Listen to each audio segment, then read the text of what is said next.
So இப்போ பார்த்தீங்கன்னா நம்ம மார்க் பண்ண மாதிரியே நம்ம ஸ்டிச் பண்ணியாச்சு, பார்த்தீங்கனாலே தெரியும். ஸோ இந்த ஸ்டிச்செல்லாம் எப்படி எந்த அளவுக்கு ஒரு பர்ஃபெக்டாக ஸ்ட்ரைட் லைனாக இருக்குதுன்னு நீங்கள் பார்க்கும்போதே தெரியும். ஸோ இது வந்து ஓவர்லாக்னால அப்படின்னு நினச்சிங்கன்னா கண்டிப்பாக கிடையாது, நீங்கள் பார்க்கும்போதே தெரியும். ஸோ மார்க்கிங் வந்து இங்கே ஒரு marking, second marking and third marking 3 marking இருக்கணும். ஸோ இந்த இதில் வந்து ஒரே லைனாக நம்ம வந்து ஸ்டிச்சஸில் கொண்டு வரணும். ஸோ அப்படி கொண்டு வரும்போது லைனும் கரெக்டாக இருக்கும். அதாவது இங்கே கரெக்டாக இருக்குது, இங்கே கரெக்டாக இருக்குது, இந்த இடத்துல கரெக்டாக இருக்குது. ஸோ இங்கே எனக்கு லூஸ் இருக்குன்ற ஒரு ப்ராப்ளம் வந்து வராது. நம்ம எப்பயுமே ஒரு 3 மார்க்கிங் வச்சுக்கணும் எப்பயுமே. ஸோ இப்போ இந்த சைடு பார்த்தீங்கன்னா தெரியும். ஸோ இதனால் கப் ஷேப் எதுவும் டிஃபர் ஆகுமோ அப்படின்னு நிறைய பேர் நினைப்பீங்க.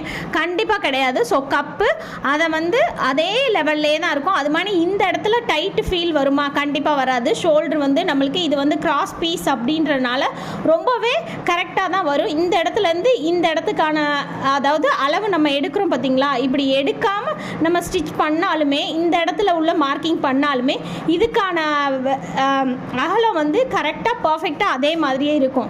ஸோ நம்ம இந்த மெத்தடில் வந்து ட்ரை பண்ணி பாருங்கள், ரொம்ப ஈஸியாகவும் இருக்கும். அதாவது ப்ளவுஸ் போடுறதுக்கான பர்ஃபெக்ஷன் வந்து இதில் கண்டிப்பாக ஃபினிஷிங்கும் கிடைக்கும், பர்ஃபெக்ஷனும் கிடைக்கும். நீங்கள் என்ன பண்ணணும்னா, ஸோ எக்ஸஸ் இந்த இடத்துலையோ இல்லை இங்கேயோ இருக்கும், கண்டிப்பாக இருக்கும். ஸோ அகலத்தில் துணியில் கொஞ்சம் எக்ஸஸ் இருக்குன்னா இந்த மாதிரி ஒரு 5 லைன் ஸ்டிச் போட்டுட்டு எக்ஸஸை நீங்கள் இதே அளவு சேமாக கட் பண்ணிடுங்க. ஸோ உங்களுக்கு பார்க்கறதுக்கும் நீட் அண்ட் லுக்காக தெரியும். ஸோ லைனும் ஸ்ட்ரைட்டாக இருக்கும். நீங்கள் லைனை ஸ்ட்ரைட்டாக போட்டு இந்த எக்ஸஸ் அப்படியே விட்டிங்கன்னா தான் கொஞ்சம் வித்தியாசம் தெரியும். ஸோ எக்ஸஸை கட் பண்ணி எடுத்துருங்க. இந்த மாதிரி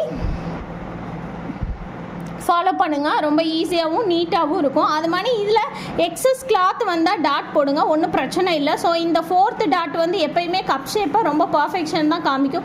நிறைய பேர் 4 டாட் வைக்கிறீங்க, இது வித்தியாசமாக இருக்குது அப்படின்லாம் ஃபீல் பண்ணுவாங்க. ஸோ அந்த மாதிரி ஃபீலிங்லாம் பண்ண வேண்டியதே இல்லை, ரொம்ப நீட்டாகவும் இருக்கும்.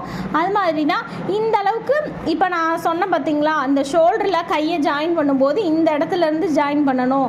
ஸோ கையோட சென்டர் பாயிண்ட்டை மார்க் பண்ணி இங்கே ஜாயின் பண்ணும்போது பார்த்தீங்கன்னா இப்போ இந்த மாதிரி டிசைன் வைக்கும்போது இதோட இந்த ஸ்ட்ரைட் லைன் வந்து நம்மளுக்கு இந்த இடத்துலேருந்து கரெக்டாக இருக்கும். ஸோ அதுக்காக தான் நான் வந்து அந்த மாதிரி கையை ஸ்டிச் பண்ண சொல்லுது. ஸோ இந்த மாதிரி ட்ரை பண்ணி பாருங்கள், பிகினர்ஸ்னாலும் சரி யாருனாலும் சரி ட்ரை பண்ணி பாருங்கள். ஈஸியாகவும் நீட்டாகவும் இருக்கும், ஃபினிஷிங் ரொம்ப பர்ஃபெக்டாக இருக்கும். ஸோ இந்த மாதிரி டிப்ஸ் அண்ட் ட்ரிக்ஸுக்கு என்னோடய பேஜை ஃபாலோ பண்ண மறந்துடாதீங்க. ஃபாலோ பண்ணாதவங்க ஃபாலோ பண்ணிக்கோங்க. இந்த வீடியோவை இந்த ஷார்ட்ஸை பார்த்துட்டு லைக் அண்ட் சப்ஸ்கிரைப் கண்டிப்பாக பண்ணிடுங்க. தேங்க்யூ.